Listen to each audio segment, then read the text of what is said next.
खौफनाक साया। सोमपुर विस्तार में रहने वाली धरा शर्मा की अभी नई शादी हुई थी। शादी के 2-4 दिन बाद ही पति दिलीप को ऑफिस के काम से 1 हफ्ते के लिए दुबई जाना पड़ा। धरा अपने अनुभव के बारे में बताती है कि एक रात जब वह अपने कमरे में अकेली सोई हुई थी, तभी अचानक उनका टीवी चलना शुरू हो गया, जिससे वह चौंक गई। उन्होंने तुरंत उठकर टीवी बंद कर दिया और फिर से सोने की कोशिश करने लगी। थोड़ी देर बाद उन्हें महसूस हुआ कि उनकी बगल में बिस्तर पर कोई लेटा हुआ है। टीवी की अपने आप चलना और फिर किसी की मौजूदगी का एहसास होना घर में अकेली लेटी महिला को डरा देने के लिए काफी था।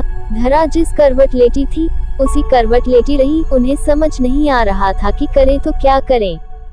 खुद को समझाने के लिए उन्होंने सोचा कि शायद ये उनका वहम होगा, लेकिन थोड़ी देर बाद उन्हें फिर से वही अनुभव हुआ कि जैसे बिस्तर का गद्दा दब रहा हो और बगल में लेटकर कोई करवट बदल रहा हो।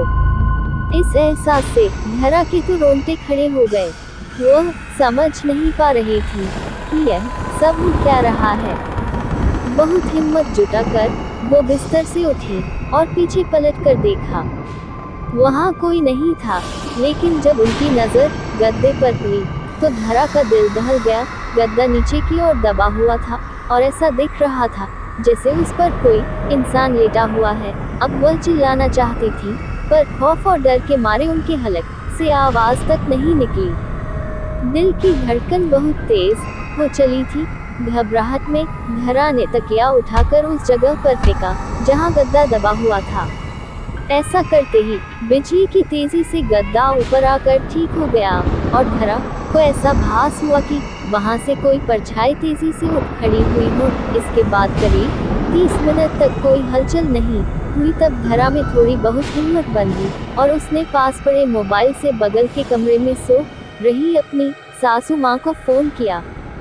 उनकी सास तुरंत दौड़कर धरा के कमरे में आ गई और पूछने लगी कि क्या हुआ बहू। अभी धरा कुछ बोले उसके पहले उसे फिर से ऐसा कुछ दिख गया जिसे देखकर उसके होश उड़ गए। धरा ने देखा कि उसकी सासू माँ के पीछे एक जवान औरत की धुंधली परछाई खड़ी थी। उसकी आंखों की जगह काले गहरे गड्ढे थे और उसका कद करीब कमरे की छत जितना ऊंचा था। ये भयानक नजारा देखकर धरा वहीं बेहोश हो गई और उसी रात उन्हें अस्पताल में दाखिल करना पड़ा।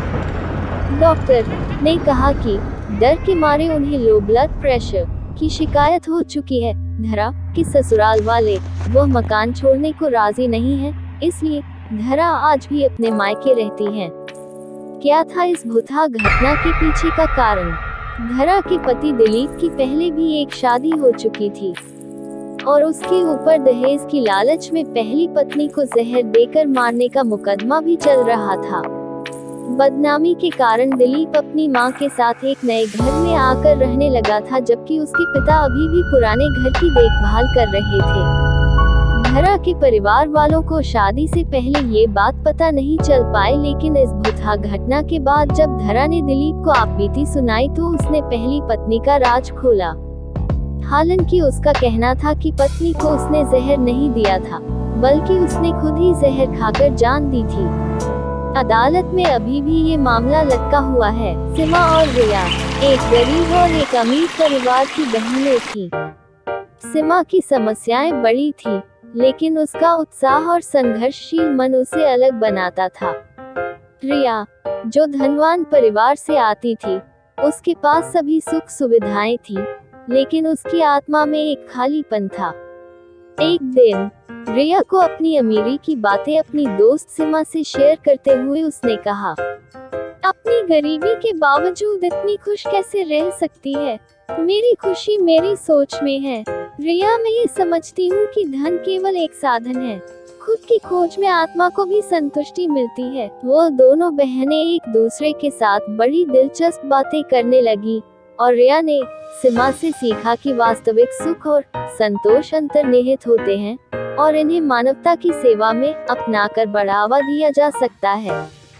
एक दिन रिया ने अपनी संपत्ति का एक हिस्सा लेकर गरीबों के लिए एक शिक्षा केंद्र खोला। इसके माध्यम से वह गरीब बच्चों को मुफ्त शिक्षा प्रदान करने का संकल्प लेती है।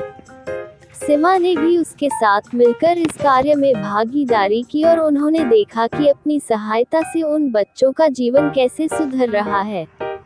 इस कहानी से हमें ये सीखने को मिलता है कि धन की मात्रा अधिकतम सुख नहीं लाती, बल्कि दूसरों की मदद करना और सेवा करना ही असली संतोष और खुशी लाता है।